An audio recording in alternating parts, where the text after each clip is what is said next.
Seigneur, Père de moi. Merci, Seigneur, parce que tu t'es donné, Seigneur, tu as donné, Seigneur, Père, ta vie, Seigneur, Père, par amour pour moi. Seigneur, c'est pourquoi je veux le dire ce matin. Seigneur, c'est pourquoi je veux le crier ce matin. Seigneur, merci pour l'œuvre de la croix. Merci pour l'œuvre de la croix, Seigneur. Parce que par cette œuvre, Seigneur, Père, tu nous as ramenés au Père. Merci parce qu'on t'appelle, Seigneur, ce sacrifice est suffisant. Seigneur, c'est pourquoi je veux le chanter, Seigneur, ce matin. Merci, Seigneur Jésus. Merci pour ta présence, Dieu. Merci de remplir, Seigneur, de ta présence, Dieu. Et ça nous fait du bien, Seigneur. Et pour moi, m'approcher de toi est un grand bien. M'approcher de toi est un grand partage. Oh, salvation, sacrifice, so freely given, such a price. Jésus. Merci Seigneur parce que tu m'as racheté, Jésus. Merci Seigneur parce que ce que je suis aujourd'hui, Seigneur, c'est toi. Seigneur, si je peux me tenir, Seigneur, vers ce matin, Seigneur, c'est par ta grâce. Seigneur, pourquoi ne pas te louer? Seigneur, comment me taire, Seigneur, face à ton amour, oh Dieu. Merci pour ce sacrifice vivant que tu es. Merci Seigneur pour ce sacrifice vivant que tu es. Merci parce que tu intercèdes pour moi auprès du Père Jésus. Merci Jésus. Oh, salvation, sacrifice, so freely given, such a price for our redemption, heaven gave, seven lives.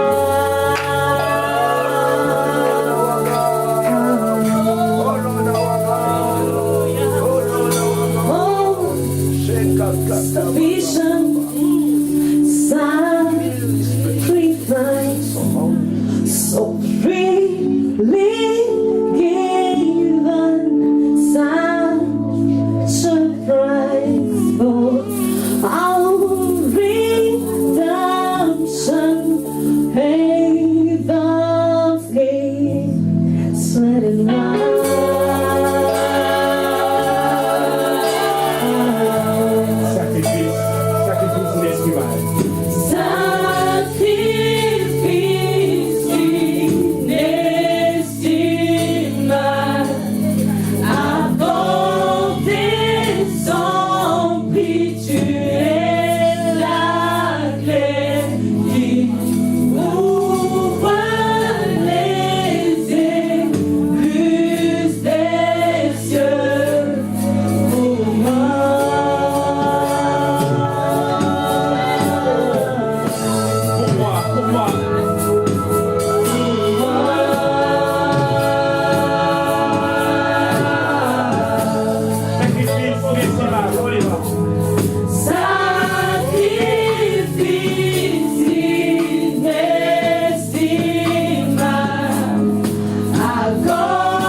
Accordé sans prix, tu es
On peut reprendre nos places. Alléluia. Ce matin, j'aimerais nous parler d'un sujet qui me tient dans le cœur depuis un certain temps. Gagneur d'âme. Voilà le sujet de ce matin. Pour toute personne qui a donné sa vie au Seigneur, directement Dieu a fait de toi un gagneur d'âme. Alléluia. Et je prie le Seigneur ce matin que le Seigneur nous réveille. Que le Seigneur nous réveille. Parce que nous devons nous rendre compte dans quel temps nous sommes. Nous sommes en train d'aller vers la fin de temps dont la Bible parle de temps de la grâce.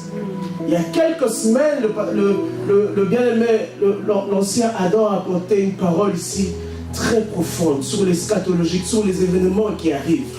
Il a parlé d'une date du 23 septembre. C'était un vendredi ici. Et le jour où il a prêché, il a dit que ce jour-là, le 23 septembre de cette année, il y a des signes qui allaient s'accomplir dans le ciel. Et ces signes allaient démontrer que nous sommes vraiment, vraiment, même pas dans les minutes, mais dans les secondes, avant le retour du Seigneur. Amen. Frères, sœurs, j'ai même vu ici, dans des journaux, qui ont parlé de cet événement-là. Chrétiens, nés de nouveau, Christ est vraiment, vraiment à la porte. Et qu'est-ce que Christ nous dit? Il a fait de nous des hommes et des femmes sauvés, non pas seulement pour le célébrer le matin, non pas seulement pour venir à l'église, mais pour être les ouvriers de la dernière heure. Les ouvriers de la dernière heure. Les ouvriers de la dernière minute. Alléluia. Jésus pouvait dire dans Actes, le chapitre 1er, le verset 8, « Mais vous recevrez une puissance quand le Saint-Esprit sera venu sur vous, et vous serez mes témoins à Jérusalem d'abord, et dans toute la Judée et la Samarie, jusqu'aux extrémités de la terre. » Amen. Le Seigneur a fait de nous des gagneurs d'âme. J'aimerais que tu te rendes compte, à la fin des temps, quand tu seras face à face devant Dieu, Dieu te demandera le compte pour tout ce qu'il t'a donné, pour le souffle de vie qu'il t'a donné. Quand tu seras devant Dieu, qu'est-ce que tu vas lui dire?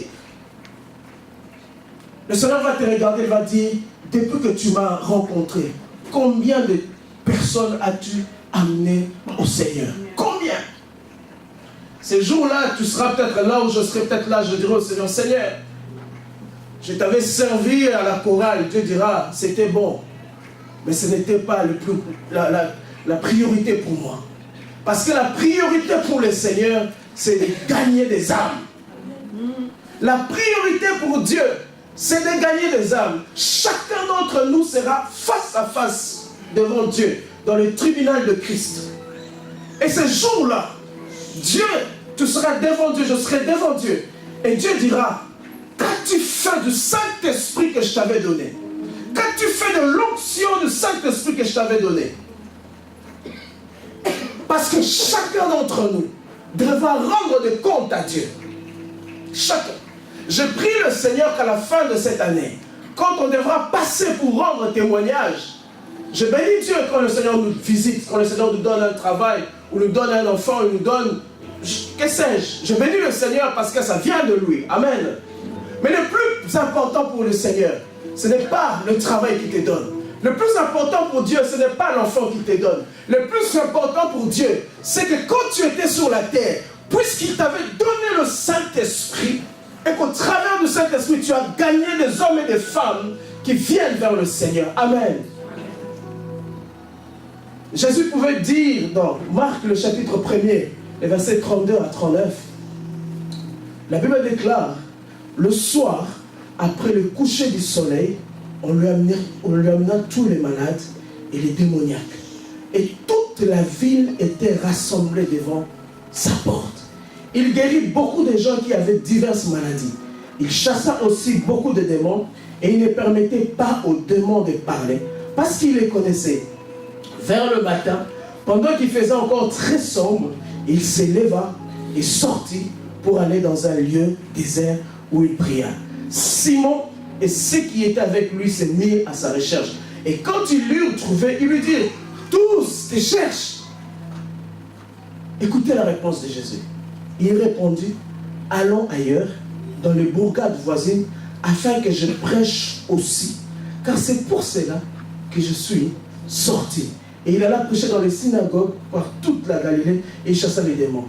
Jésus dit, si je suis venu sur la terre, c'est pour une seule chose, pour prêcher, pour gagner des hommes et des femmes qui viennent au Seigneur. Si je suis venu sur la terre, c'est pour sauver, c'est pour racheter, c'est pour libérer. Et il dira dans Luc 4, l'Esprit du Seigneur est sur moi, car il m'a point pour apporter la bonne nouvelle aux captifs, pour libérer ceux qui sont captifs. L'Esprit du Seigneur est sur moi, car il m'a point. Pour une seule chose, pour sauver, pour racheter, pour libérer, pour délivrer. Frères et sœurs, combien de drames ne verrons-nous pas chaque jour à la télé? J'ai vu le drame qui s'est, il y a quelques semaines, il y a quelques jours à Las Vegas. J'ai vu une vidéo où on montrait quelqu'un, alors que ces personnes allaient à ce concert-là, on a montré un frère, un pasteur ou un frère, un serviteur de Dieu, qui était là devant, qui prêchait, qui disait à ces gens-là, le Seigneur vous aime, le Seigneur vous aime. Et les gens ne les regardaient même pas. Les gens allaient. Or, ils ne savaient pas qu'il était même en train de prophétiser. Parce que quelques minutes après, on a eu de morts. Donc parmi ces morts-là, il y a eu des gens qui ont écouté la parole, mais qui ont négligé. Et cette personne-là était là. Il disait, le Seigneur vous aime, le Seigneur vous aime, le Seigneur vous aime. Et on montre même dans cette vidéo quelqu'un qui est venu vers cette personne. Je ne sais pas ce qu'il lui a dit, mais ils ont discuté. Après, il est parti au concert. Or, il venait à ce concert-là, mais il ne savait pas que dans quelques minutes, que dans quelques heures, il y aurait un carnage. Peut-être que cet homme-là était vraiment inspiré de la part du Seigneur. Alléluia. Nous sommes les ouvriers de la dernière heure. Nous sommes les ouvriers de la dernière heure. Est-ce que quelqu'un entend le battement du cœur de Dieu? Est-ce que quelqu'un saisit où est-ce que le cœur de Dieu est en train de battre maintenant? Christ n'avait que 3 ans pour accomplir la volonté de Dieu. 3 ans. Pas plus, pas moins. C'est pour cela qu'il disait, aujourd'hui je suis ici, je prêche ici, demain je dois laisser cette ville, je dois aller là-bas, afin que la parole de Dieu soit prêchée et qu'un plus grand nombre puisse l'écouter. Il était conscient qu'il n'avait pas beaucoup de temps. Ce qui nous manque aujourd'hui, c'est que dans nos églises, dans nos vies personnelles, nous ne sommes pas conscients que le temps est tellement court pour que nous puissions apporter la parole, annoncer la parole. Nous prenons notre temps et nous ne réalisons pas qu'autour de nous, il y a des hommes et des femmes qui vont partir loin de Dieu pour l'éternité. Alors que nous avons la parole, nous avons le Saint-Esprit. Amen.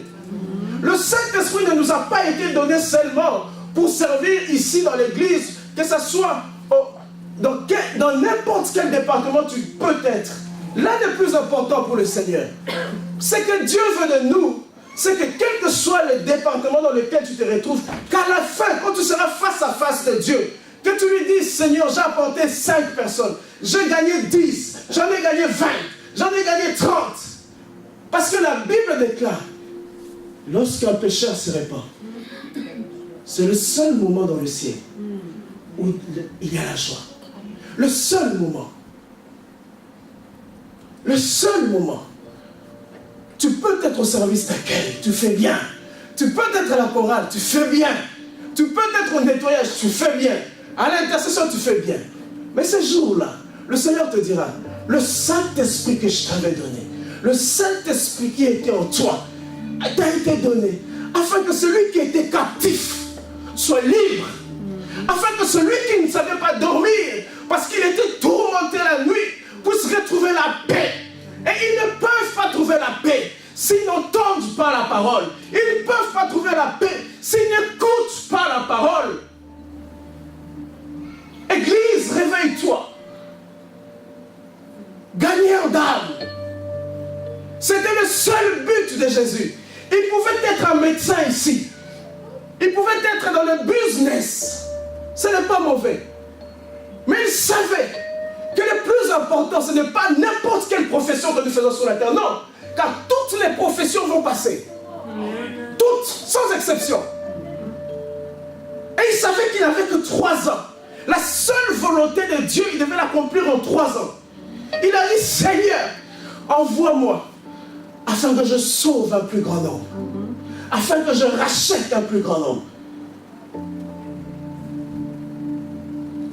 Alléluia. L'église de Dieu aujourd'hui est face à 2 chemins.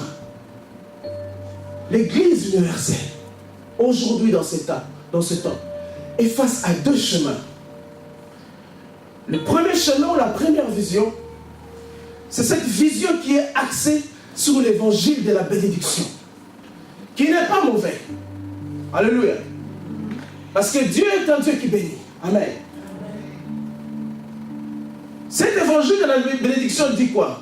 Suis Christ et il t'accordera une bonne santé, la richesse et la prospérité.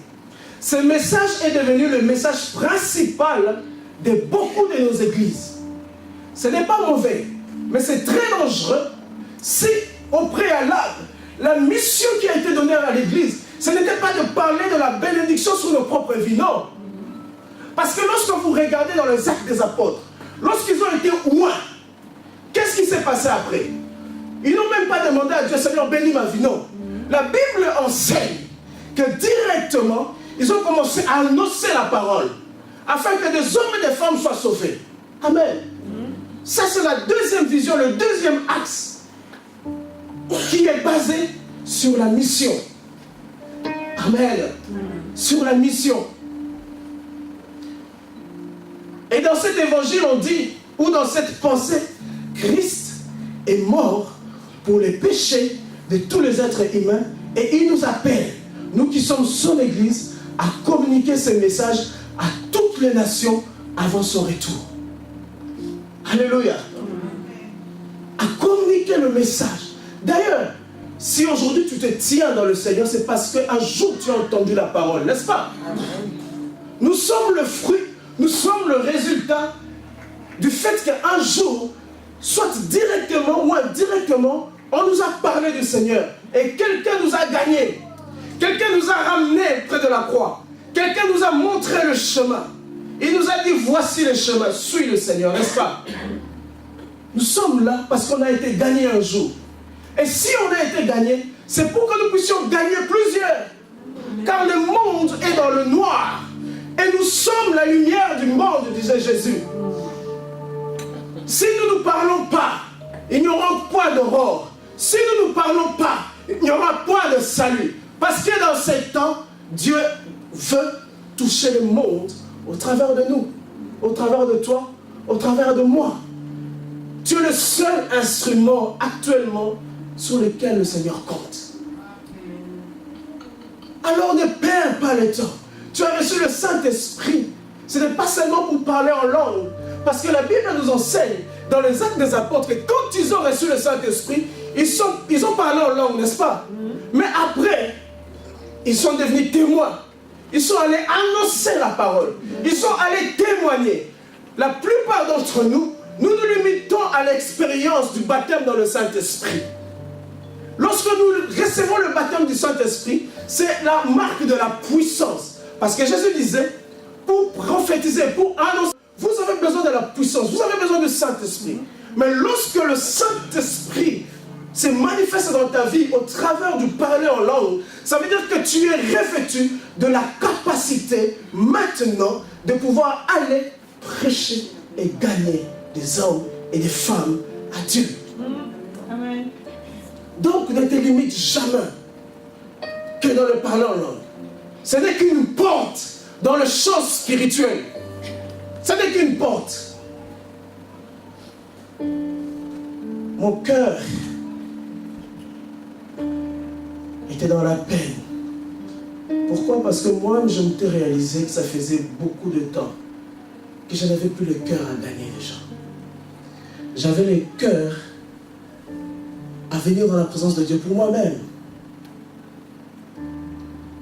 À louer et à adorer Dieu. Dieu aime ça. Mais le cœur de Dieu pleure. Parce que même quand tu viens l'adorer, quand tu viens le louer, et si ton cœur ne ressent pas le battement du cœur de Dieu, tu ne sauras pas qu'autour de toi, il y a des milliers, il y a des millions d'hommes et de femmes qui croupissent dans la misère, qui croupissent dans la culpabilité, qui croupissent dans le péché, et qui ont besoin d'entendre une seule chose, la bonne nouvelle. Une seule chose, l'évangile. Une seule chose, l'évangile.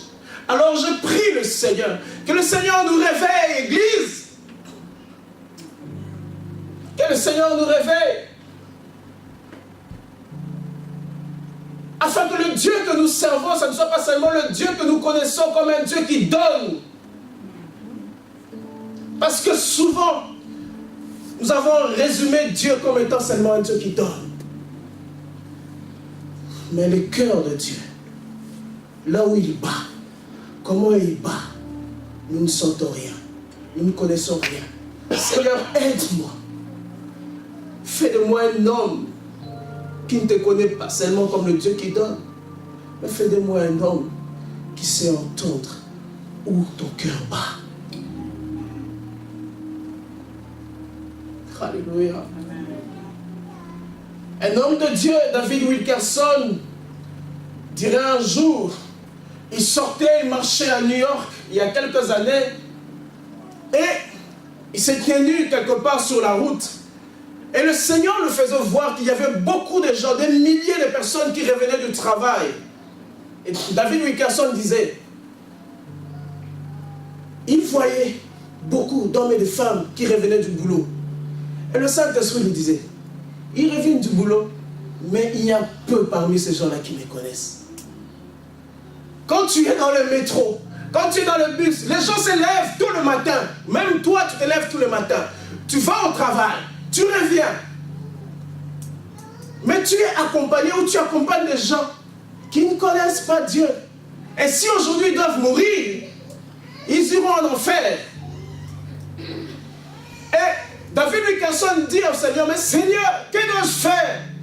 Le Seigneur dit à David Wilkerson, si tu ne pries pas pour eux, il n'y aura pas de salut pour eux. Et David Wilkerson dit, même Seigneur, moi aussi je travaille, si je dois rentrer à la maison, je serai fatigué. Dois-je encore prier pour ces personnes? Et le Seigneur dit, même quand tu reviens du boulot, quand tu es fatigué, prie. Prie pour que les hommes et les femmes soient sauvés. Lorsque tu seras face à face avec Dieu, parce que chacun d'entre nous, un jour nous nous tiendrons chacun face à face devant Dieu. Tu diras, Seigneur, Seigneur, je n'ai peut-être pas gagné beaucoup d'âmes, ou je n'ai peut-être pas gagné des hommes et des femmes pour toi, parce que les enfants que tu m'avais donnés m'avaient tellement pris du temps. Le travail que tu m'avais donné m'avait tellement pris du temps. Et Seigneur, comment voulais-tu que je gagne des âmes? Parce que quand je te demandais de me bénir, tu ne me bénissais pas. Alors j'étais dans la douleur, dans la tristesse. Le Seigneur dira, le Saint-Esprit que je t'avais donné comme gage, c'était la puissance nécessaire afin que tu annonces, afin que des hommes et des femmes soient gagnés. Tu n'auras aucune raison, je n'aurai aucune raison.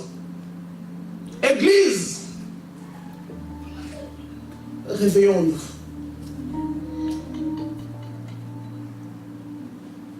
Je prie le Seigneur, même pour les bâtiments que le Seigneur nous a donnés, que nous puissions avoir plusieurs cultes. On pourra commencer avec un seul, même qu'on ne se limite pas avec un seul. Parce qu'on veut qu'en ce lieu-là, qu'il y ait des centaines, des milliers, des milliers qui vont courir pour écouter la parole qui donne la vie. Et je prie le Seigneur que cet endroit-là devienne même petit, que Dieu nous donne un autre. Hier soir, je regardais à Woluwe-Saint-Lambert ici, combien y avait-il d'habitants? Il y avait plus ou moins 54 000 personnes qui habitent dans cette commune. 54 000. J'ai regardé du côté des Aventaines. Il y avait plus ou moins 24 000 personnes inscrites. J'ai dit, Seigneur, donne-nous de toucher ces gens. Je ne sais comment, mais c'est que je sais. Si j'ai le fardeau, je toucherai par toi. Église, ne te limite pas dans les choses de Dieu. Parce que puisque le Saint-Esprit est là, nous sommes dans le bon. Acte 3. Acte 3. Le verset 1er au verset 7e. Pierre et Jean montaient ensemble au temple à l'heure de la prière. C'était la 9e heure. Il y avait un homme boiteux de naissance qu'on plaçait tous les jours à la porte du temple appelé la Belle, pour qu'il demande l'aumône à ceux qui entraient dans le temple. Cet homme, voyant Pierre et Jean qui allaient y entrer, leur demandant l'aumône, Pierre, de même que Jean, fixa les yeux sur lui et dit, regarde-nous. Et il les regardait attentivement, s'attendant à recevoir d'eux quelque chose.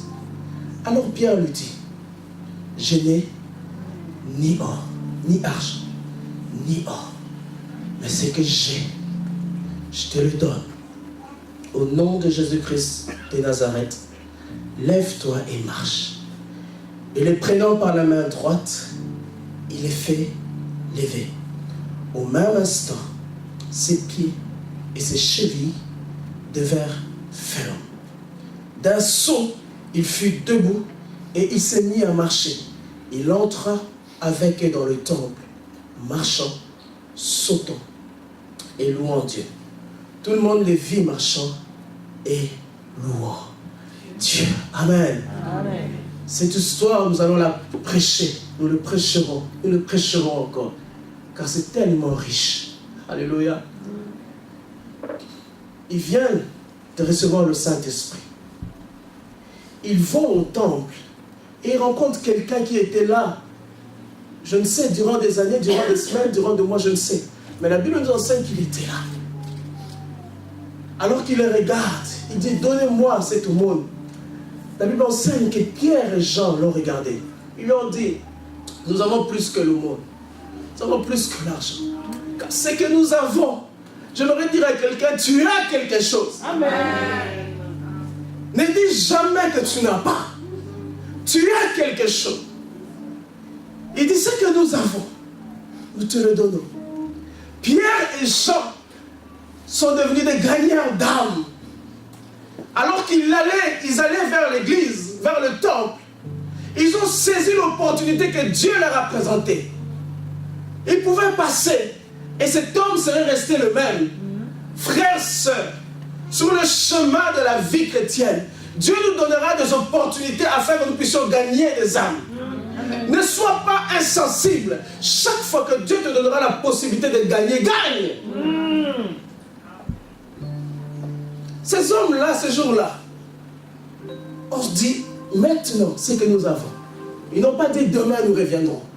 Ce que j'ai, je te le donne. Au nom de Jésus-Christ, lève-toi et marche. On rencontre l'histoire d'un homme de Dieu maudit. Un homme de Dieu qui a fait de grandes choses avec le Seigneur. Dans la vie de Moody, à la fin de sa vie, il avait gagné plus ou moins 500 000 personnes à Dieu. Et lorsqu'on parle de la vie de Moody, lorsque lui-même il parle de sa vie, et je l'ai même lu, c'est Billy Graham qui parlait de l'histoire de Moody. Billy Graham dit, Moody, un jour il avait commis une erreur, cet homme de Dieu. Il prêche la parole. Des hommes et des femmes sont touchés. Mais qu'est-ce qu'il fait? Au lieu de demander à ces hommes-là, à la fin, puisqu'ils étaient touchés, qu'ils viennent, qu'ils lancent un appel, Moody fait une erreur. Il dit, je vous ai parlé de Christ. Rentrez chez vous à la maison. Nous allons nous revoir un autre jour. Et que chacun d'entre vous revienne ce jour-là pour qu'il dise si il va prendre l'engagement avec le Seigneur ou pas. Des hommes étaient prêts ce jour-là, cette soirée-là, à donner leur vie au Seigneur. Mais ces serviteurs de Dieu, ces prédicateurs, a commis une erreur. Il a dit, partez. Dans la prochaine réunion, les dimanches prochains, quand vous allez revenir, vous allez nous dire si réellement maintenant vous voulez marcher avec le Seigneur. Et Dieu a fait quelque chose. Ce même soir, l'église de Moody a pris feu. Tout a été brûlé. Et Dieu lui dit, Dieu lui fait comprendre, face à l'appel pour que des hommes et des femmes donnent leur vie au Seigneur, ne reporte jamais. Ne reporte jamais. Parce que le temps ne t'appartient pas. Le temps ne t'appartient pas. De la même manière, ces apôtres, ce jour-là, ils pouvaient dire, nous allons d'abord à l'église. Nous allons revenir après. Ils ont dit non. Je préfère, avant d'aller à l'église, ce que j'ai, je te le donne. Et quand ils l'ont donné, la Bible nous enseigne qu'il n'est pas resté là. Il s'étend debout et il les a accompagnés. Il est venu vers eux, ils sont allés ensemble dans l'église. Cela nous enseigne aussi qu'en tant que gagnants d'âme, il y a des gens que nous pourrons toucher à l'église. Il y a aussi des gens que nous ne pourrons pas toucher à l'église. Amen. Amen. Télé Osborne disait ceci. Il avait remarqué qu'il y avait une faiblesse dans les églises évangéliques aujourd'hui, dans le domaine de l'évangélisation. Quelle a été cette faiblesse? Cette faiblesse a été, nous avons fait de l'évangélisation, nous avons changé la manière d'évangéliser. Il disait maintenant, les chrétiens pour évangéliser, ce qu'ils font, ils invitent les gens dans leur église. Les gens viennent. Et ils demandent aux serviteurs de Dieu, prêche. Osborne disait, vous pouvez gagner des gens, mais vous ne gagnerez pas beaucoup. Il faut d'abord aller vers ces gens. Il faut sortir. Il faut leur parler du Seigneur. Si vous les gagnez, qu'ils viennent ou qu'ils ne viennent pas dans votre église, ça ce n'est pas le plus important. Amen. Osborne disait, il avait fait ce constat-là. Il a dit non. La Bible enseigne que Pierre et Jean ont gagné cette personne et ils l'ont amené à l'église. Quand nous amenons des gens à l'église, ils sont peut-être gagnés, c'est vrai. Mais il n'y a pas beaucoup qui vont venir dans nos églises directement. Déjà dans l'histoire d'église aujourd'hui, pour trouver une église sérieuse, c'est compliqué. Papa Adam sait quelque chose. Quand nous on est venus dans ces pays, pour trouver une église sérieuse, c'était pas facile. Nous nous sommes retrouvés avec des bien-aimés qui étaient ici avant. En principe, c'était à eux de nous conduire. Quand nous on est venus, on est allé dans certaines églises. Et ils étaient ici, ça faisait peut-être 20 ans. Comme ils avaient eu des problèmes dans leur église, ils nous demandaient, mais vous priez où? Oh, comment ça nous on prie nous? C'est à nous de vous poser la question, vous êtes où? Pourquoi nous on vous suit? Oh non frère, même si vous venez d'arriver, si vous êtes dans des bonnes églises, aidez-nous à vous suivre. Parce que ça n'a pas toujours été facile de trouver un endroit où on grandit spirituellement, où on craint Dieu. Ça n'a toujours pas été facile, surtout dans ces pays. Quand Dieu fait de toi un gagnant d'âme, fais comme Pierre et Jean. Ils ont parlé à cette personne avec assurance. Un gagnant d'âme doit parler avec assurance. Quand tu parles avec assurance, les personnes le sentent. Ils savent que tu sais de quoi tu parles. Ils ont dit ce que j'ai, je te le donne. Ils étaient sûrs. Quand tu parles à quelqu'un de Christ, sois sûr. Sois sûr. Parce que tu connais ta chose. Tu vis dans ça. Ta relation avec Dieu est tellement profonde que tu sais de quoi tu parles. Pierre et Jean lui ont dit, ce que j'ai, je te le donne. Au nom de Jésus, lève-toi. Un gagnant d'âme doit être sûr, doit parler avec assurance, parce qu'il connaît le Dieu qui les sert. Alléluia. Amen.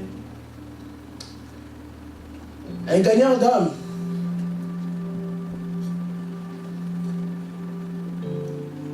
ne doit jamais regarder à la condition sociale de quelqu'un. Jamais.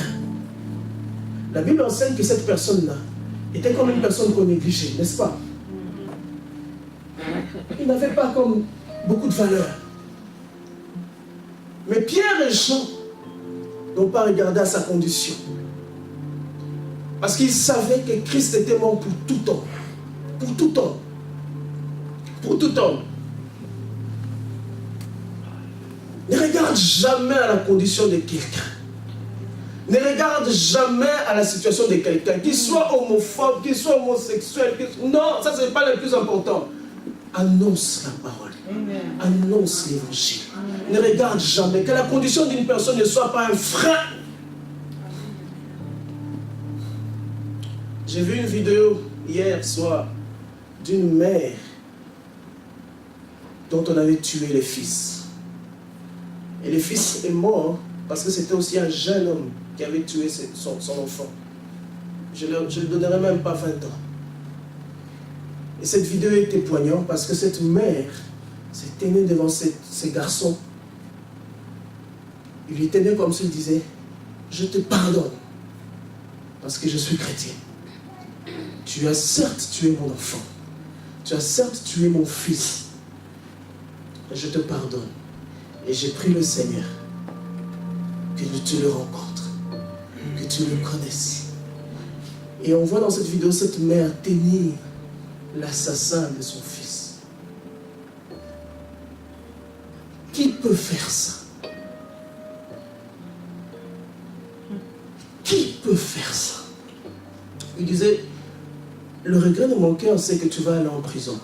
Tu vas peut-être rester là longtemps. Tu ne t'es pas rendu compte de l'acte que tu avais posé. Cet acte-là me fait très mal. Parce que j'ai aimé mon fils. Il est parti. Et je veux que tu rencontres Christ. Je veux que tu sois sauvé. Parce que cette mère, au-delà de la douleur, il savait qu'aucune condition ne devait l'empêcher d'apporter la parole. Aucune condition. Il était certes le meurtrier de son fils. Mais il disait non, si je regarde au fait qu'il est meurtrier de mon fils, je ne lui apporterai pas la parole. Mais il a regardé au-delà de ça. Il a eu le pardon dans son cœur. Il a dit, je te pardonne. Et que Dieu se souvienne de toi. Que le Seigneur te rachète. Que le Seigneur te sauve. Qu'aucune condition humaine ne soit un frein pour toi à annoncer la parole. Aucune.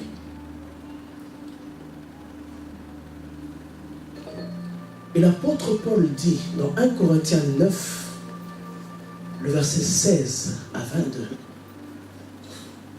1 Corinthiens 9, 16 à 22. L'apôtre Paul dit ceci. Si j'annonce l'évangile, ce n'est pas pour moi un sujet de gloire, car la nécessité m'en est imposée. Et malheur à moi, si je n'annonce pas l'évangile. Il dit malheur, si je ne parle pas de Christ, malheur à moi. Et verset suivant. Si je le fais de bon cœur, j'en ai la récompense. Mais si je le fais malgré moi, c'est une charge qui m'est confiée. Quelle est donc ma récompense? C'est d'offrir gratuitement l'évangile que j'annonce, sans user de nos droits des prédicateurs de l'évangile. Car bien que je sois libre à l'égard de tous, je me suis rendu le serviteur de tous. Quel objectif? Afin de gagner le plus grand nombre. Le verset suivant. Il dit ceci, ça gêne. Il dit, avec les Juifs, j'ai été comme un Juif. Afin de gagner les Juifs.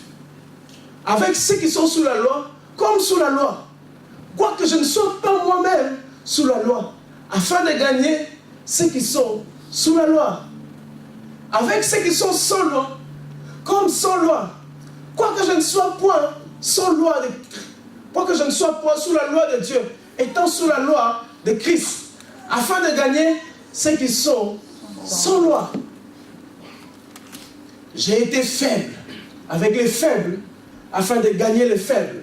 Je me suis fait tout à tous, afin d'en sauver de toute manière quelques-uns. Alléluia. Je fais tout à cause de l'évangile, afin d'y avoir part. Il dit, quand j'étais avec les Juifs, j'ai fait comme si j'étais juif. Amen. Quand j'étais avec les faibles, j'ai fait comme si j'étais faible. Quand j'étais avec les personnes qui étaient sous la loi, j'ai fait comme si j'étais sous la loi. L'apôtre Paul nous donne un principe, les principes d'adaptation, qui n'est pas le principe de reconnaître le tort de l'autre. Non, c'est deux choses différentes. L'apôtre Paul parle que dans toutes les circonstances, dans toutes les situations dans lesquelles je me retrouvais, je devais m'adapter afin de gagner. Ça veut dire que quand tu viens dans un pays comme celui-ci, il faut que tu apprennes la culture de ce pays, afin de gagner les autochtones. Même quand ces personnes viennent dans nos pays, les missionnaires viennent dans nos pays, ils doivent s'adapter par rapport à nos coutumes, par rapport à nos us, par rapport à notre façon de vivre, afin de nous gagner. Parce que si l'Église ne s'adapte pas, l'Église sera hors jeu. Hors jeu. Alléluia. Hors jeu. Si tu vas quelque part, ou dans cette église-là, on ne porte que des jeans, porte un jean, adapte-toi. Afin de gagner. Parce que si tu viens avec tes costumes, ça ne passera pas. Parce que la culture de ce lieu-là est comme ça. Mais si tu vas dans un endroit où on porte des costumes, porte le costume. Ne viens pas avec une culotte Parce que tu vas scandaliser les gens. C'est ce que l'apôtre Paul pouvait dire. Paul dirait, je tiens compte de toute personne qui est face à moi. Je tiens compte parce que je dois m'adapter afin de le gagner.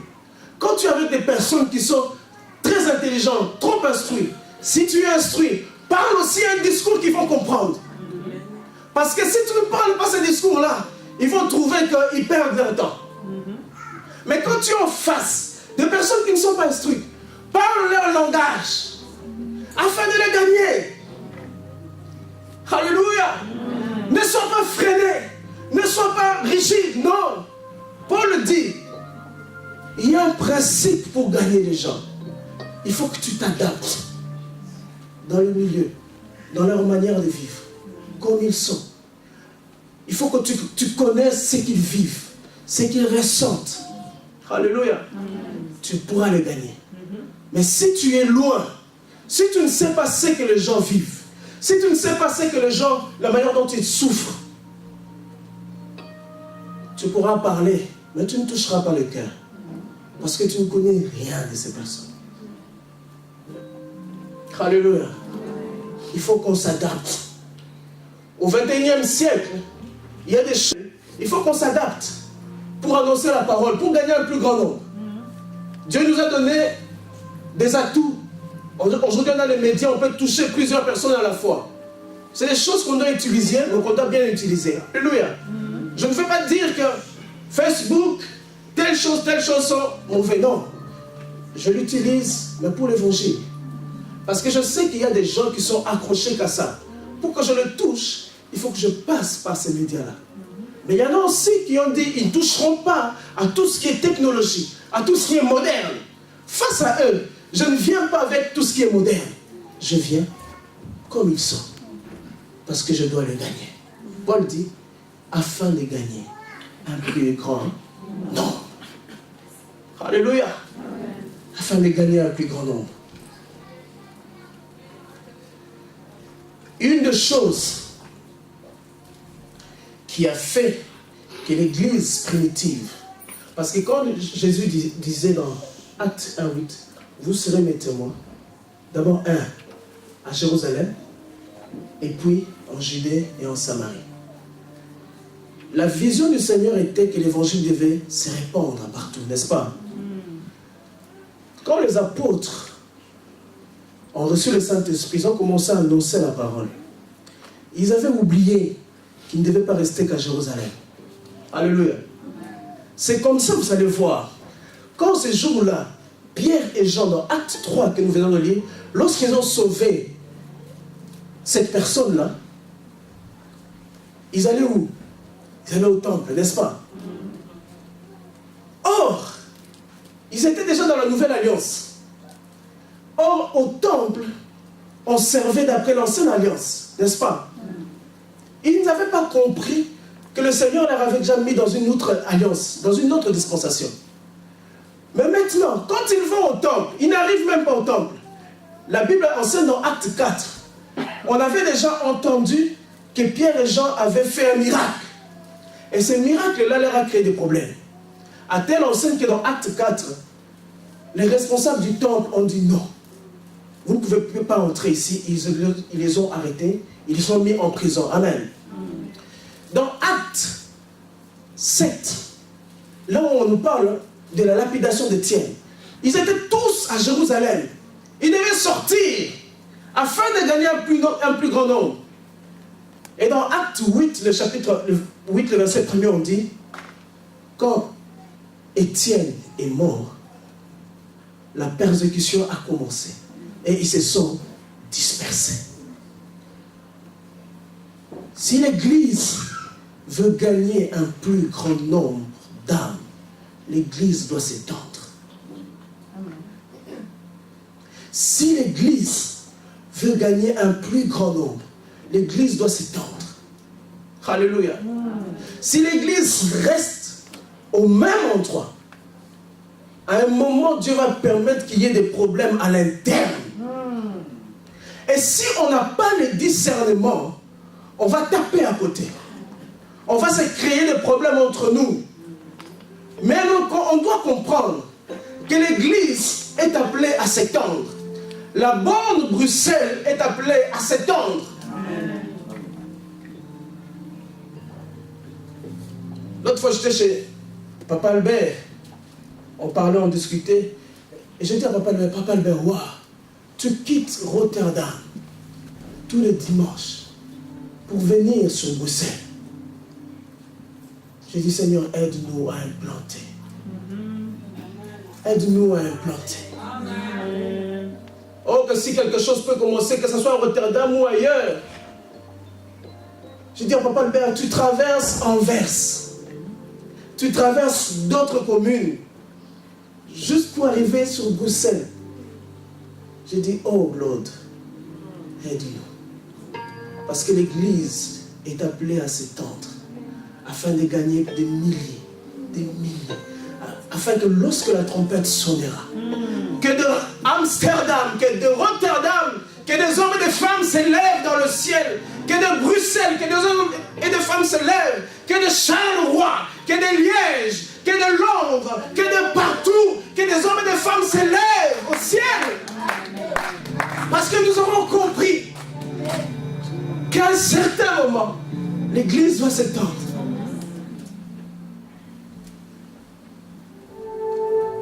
Alléluia.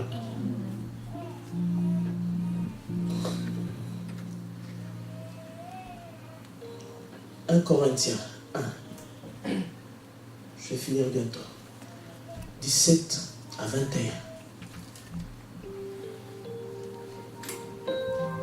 J'aimerais nous parler.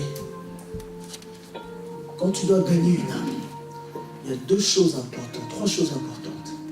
La première des choses, c'est que Dieu a une méthode. La deuxième des choses, c'est le Saint-Esprit. Et la troisième des choses, c'est que qu'est-ce que tu dois prêcher? Quel doit être le message central si tu veux gagner un homme, une femme à Dieu? Trois choses. 1 Corinthiens 1, 17. La Bible déclare, ça c'est l'apôtre Paul qui parle. J'aime Paul. Parce que Paul, il n'a pas vu Jésus face à face. Mais il a eu la révélation plus que ceux qui ont vécu avec Christ. D'ailleurs, il a écrit plus que tous. L'apôtre Paul nous parle de trois choses importantes. La première des choses, il dit, ce n'est pas pour baptiser que Christ m'a envoyé. Il ne dit pas que le baptême n'est pas rien. Il ne sous-estime pas le baptême. Amen. Mais il parle de son appel à lui.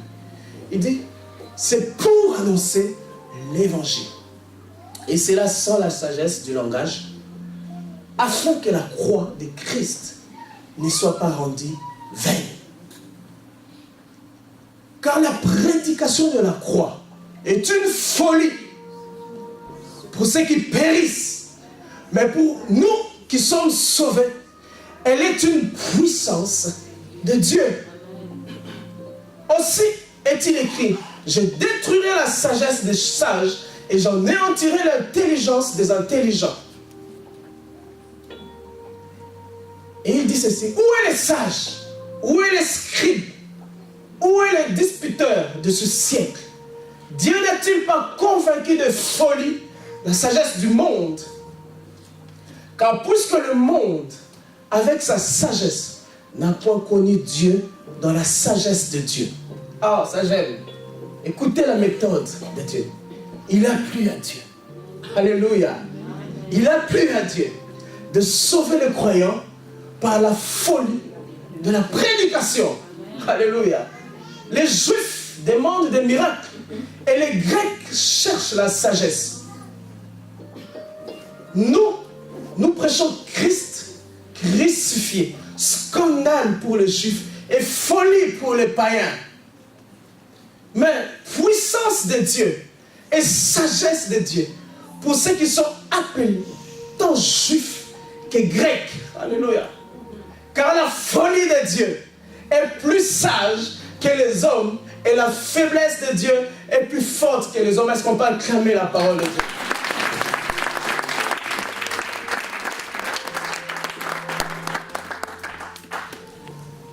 L'apôtre Paul, ici, il dit quelque chose d'important. Il dit, premièrement, moi, Paul, j'ai été choisi pour annoncer Christ, pour annoncer l'évangile. Alléluia. Et il dit, où est le scribe, où est le sage de ce monde? Pourquoi il est dit? Parce que quand Dieu a créé le monde, dans sa création, il a voulu que l'homme le reconnaisse facilement. Quand l'homme allait voir les animaux, quand l'homme allait voir la végétation, cette nature, cette végétation, cette grandeur, l'homme allait dire, Seigneur, je me prosterne, je reconnais que tu es Dieu. Mais Paul dit, l'homme qui devait reconnaître la sagesse de Dieu, l'homme qui devait s'avancer vers Dieu, a mis devant lui la folie. Et l'homme dit, où est Dieu? Qui est Dieu? Et aujourd'hui, l'homme athée dit que Dieu n'existe pas. C'est de la folie. C'est de la folie. Mais Dieu dit, j'ai une méthode pour toucher même les athées. La Bible déclare, pour sauver, Dieu avait une sagesse et une intelligence qui dépasse la sagesse des hommes réunis. La Bible déclare, il a plu à Dieu. Alléluia. Dieu a ses méthodes pour sauver les hommes. Il a plu à Dieu de sauver les hommes par sa méthode. Et quand les Juifs et les Grecs ont vu que Dieu sauvait par Christ, ça les a dépassés. Ça a été comme une folie. Comment Dieu peut-il sauver les hommes par Christ crucifié? Jésus-Christ crucifié, pour Satan, ça ne leur disait rien. Mais c'était la sagesse de Dieu. La méthode de Dieu. Frères et sœurs, face aux hommes et aux femmes qui ne connaissent pas Dieu, lorsque tu es en face de ces personnes, lorsque tu es en face des personnes si intelligentes et de personnes qui disent que moi je suis athée, Dieu n'existe pas, demande au Seigneur, oh Dieu, donne-moi ta méthode. La Bible déclare qu'il a plu à Dieu de sauver, non pas par le chemin par lequel il s'attendait, mais par le chemin de Dieu lui-même. Il a plu à Dieu. Lorsque je suis devant quelqu'un qui me dépasse en intelligence, qui maîtrise la Bible plus que moi, je prie dans mon cœur, je dis, Saint-Esprit, donne-moi la méthode, afin que cet homme soit touché. Donne-moi ce que la Bible déclare, il a plu à Dieu. Car Dieu a ces méthodes qui nous dépassent. Dieu a ces méthodes qui nous dépassent. Quelqu'un disait quelque part, il partait en Inde, un missionnaire, il disait, pour gagner des hommes et des femmes à Dieu, la seule chose que j'ai eu à cœur, c'est d'organiser des repas. Juste des repas.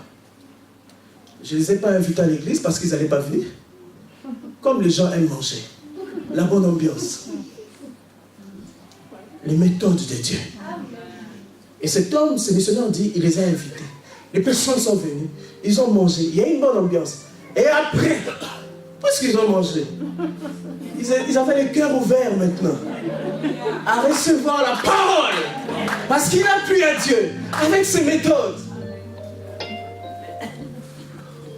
Pour la mission, demandons les méthodes de Dieu.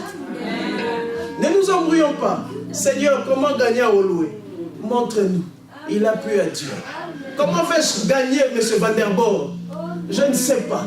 Je ne le rencontre pas. Je ne le vois pas. Peut-être qu'il passe là. Seigneur, il a plu à Dieu. Donne-moi tes méthodes. La deuxième des choses, c'est le Saint-Esprit. Alléluia. Le Saint-Esprit. En 1996, vous pouvez me balancer la photo du pasteur William Seymour, Azusa Street. Je ne sais pas si ça vous dit quelque chose. 1906. 1906. Ce pasteur est un pasteur noir aux États-Unis. Il a été à Houston. À un certain moment, il a senti l'appel de Dieu. Il lui disait, viens vers Los Angeles pour soutenir une église, une petite église. William Seymour est venu à Los Angeles. Il vient à Los Angeles, il est en train de conduire la petite église. Mais ils se sont rendus compte qu'ils avaient soif de Dieu. Soif de Dieu. Ils ont dit, la Bible déclare que nous parlerons en de nouvelles langues. Ils se sont dit, nous allons prier jusqu'à recevoir le baptême du Saint-Esprit. Ils ont gêné, ils ont prié, ils ont gêné, ils ont prié. Jusqu'à un jour où le Saint-Esprit les a visités. Ils étaient plusieurs à prier. Mais ce jour-là, la première fois que le Saint-Esprit les a visités, il n'était qu'à 2. Avec son frère. Quand il vient, il voit que son frère est en train de parler en langue. Il court vers les autres. Il dit, la promesse s'est accomplie. Amen. Les autres viennent. Quand les autres viennent, tous, ils sont baptisés dans le Saint-Esprit. La salle, la maison était tellement petite que quelques jours après, ils se sont déplacés là, vers cette maison-là, à Azusa Street. Et qu'est-ce qui s'est passé à Azusa Street? C'est à Azusa Street en 1906 que les hommes et les femmes, quand ils priaient, le Saint-Esprit s'est manifesté tellement que dans les alentours, les gens venaient, accouraient. Ils étaient tellement nombreux que le Saint-Esprit se les saisissait même à l'extérieur. Cette nouvelle s'est répandue dans toute l'Amérique. Les hommes et les femmes quittaient toute l'Amérique, des pasteurs, des serviteurs de Dieu, parce qu'ils avaient entendu qu'à Azusa Street, le Saint-Esprit visitait. Ils sont venus à Azusa Street. Quand ils sont venus, ils recevaient les baptêmes dans le Saint-Esprit. Quand ils recevaient les baptêmes dans le Saint-Esprit, ils allaient tous prêcher la parole. Cette nouvelle est allée au-delà de l'Amérique. Des hommes et des femmes de l'Afrique, de l'Asie, de l'Europe ont entendu dire qu'à Azusa Street, il y avait le Saint-Esprit qui s'est manifesté. Toutes ces personnes-là ont couru à Azusa Street. Et c'est là, même nous en tant que pentecôtistes, le mouvement des pentecôtistes a pris le sens ces jours-là. Et les assemblées de Dieu dans lesquelles nous figurons, tout a commencé là. À Azusa Street en 1906. Parce que lorsque le Saint-Esprit veut se saisir de quelqu'un, il est fait. La seule chose est seulement soif de Dieu. Amen. La soif de Dieu. Amen. Et William Seymour, ce pasteur, dans ces temps-là, on nous enseigne qu'il n'y avait pas de problème de race. Les Blancs venaient, les Noirs venaient. Or, en 1906, il y avait le problème de la race, ségrégation raciale. Mais à Azusa Street, il n'y en avait pas. Amen. Parce que lorsque le Saint-Esprit agit pleinement, il n'y a ni noir, ni blanc, ni juif, ni grec. Car le Saint-Esprit nous réunit tout en Christ Jésus.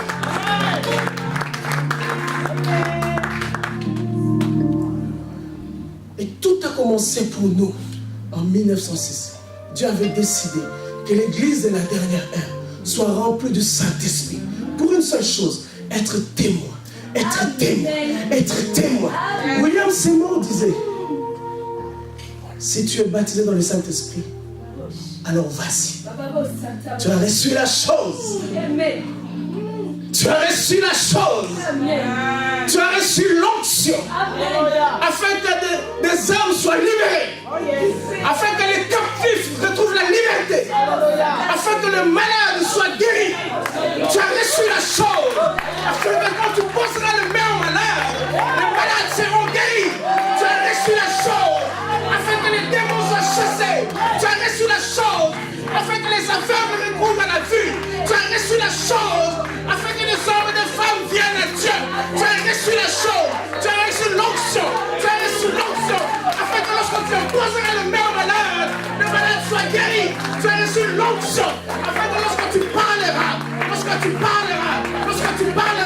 tu diras, mort, où est ton aiguillon? Mort, où est ta victoire? Mort, où est ton aiguillon? Mort, où est ta victoire? Car la mort a été vaincue à la croix. La mort a été vaincue à la croix. La malédiction a été vaincue à la croix. La malédiction a été vaincue à la croix.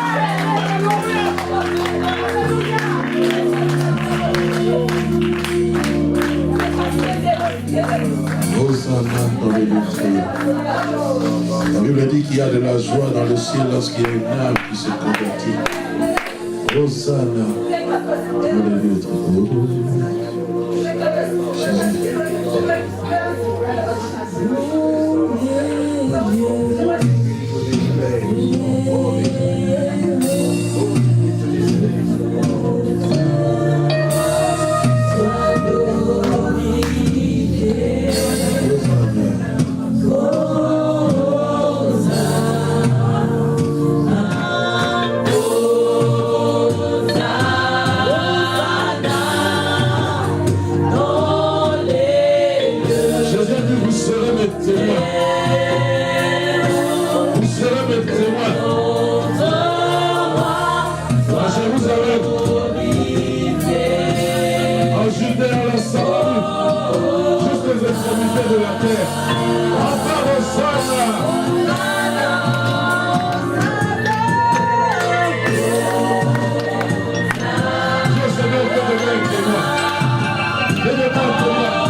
J'aimerais que tu pries maintenant, fais-moi un gagneur d'âme.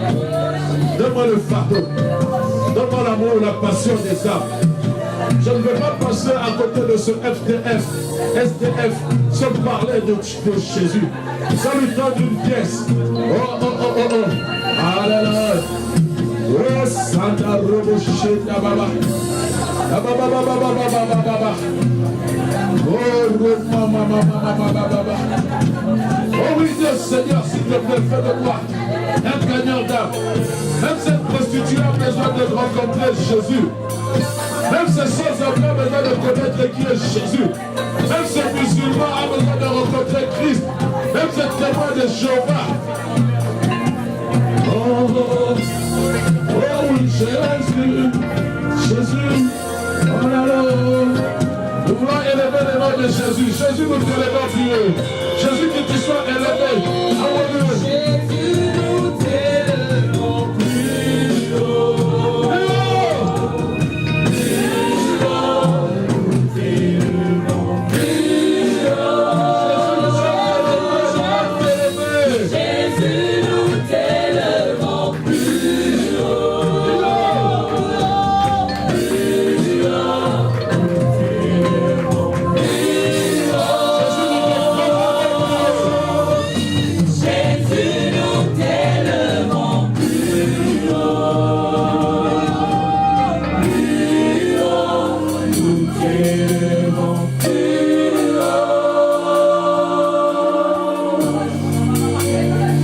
Nous te disons merci pour ta parole.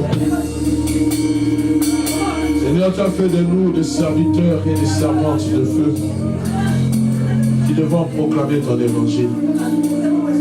Réveille nos esprits. Parce que Seigneur, l'apôtre Paul, donnant cette recommandation, a dit, prêche l'évangile en toute occasion favorable ou pas. Sanctifie maintenant les dîmes et les offrandes que nous voulons t'apporter. Seigneur, que cet argent puisse servir à l'avancement de ton œuvre. Que le moindre sens, le moindre centime que nous mettons dans ce panier, Père, puisse se tourner vers l'édification de ton corps. Amener plus d'âmes. Merci, éternel Dieu des armées, pour ceux qui donnent et pour ceux qui n'ont pas encore cette capacité de donner. Seigneur, nous te demandons de les bénir, afin que tu ouvres une bourse financière pour qu'ils viennent arroser ton œuvre. Au nom de Jésus. Amen. Jésus, nous t'élevons plus haut.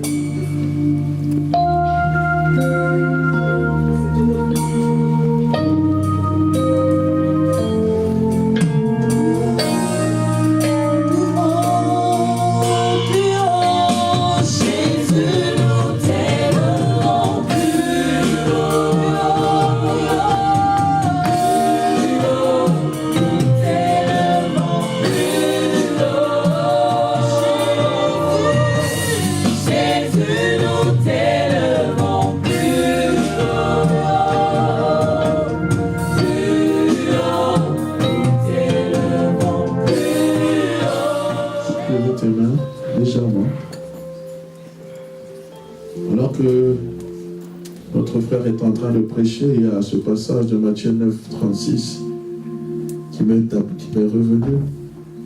Et Christ, la Bible dit qu'il regarda la foule et fut ému de compassion. Et il dira, priez donc le Père d'envoyer ses ouvriers dans la moisson. Tu es un ouvrier dans la moisson du Seigneur. Et je prie que cette parole puisse pénétrer ton cœur. Et que cette semaine, que tu puisses t'adresser, que tu puisses parler de Jésus au moins à 2 personnes. C'est toi, tu ouvres ta bouche, tu parles, mais c'est le Saint-Esprit qui touche et qui convainc. Toi, fais ta part, et le reste, recommande cela entre les mains du Seigneur. Allez dans la paix du Seigneur, au nom de Jésus. Une semaine bénie, glorieuse, et remplie de joie. Au nom de Jésus. Amen. Saluons-nous les uns les autres avec un large sourire. Et que le Seigneur vous bénisse abondamment. Les nouveaux. C'est tout ce que tu sais, c'est les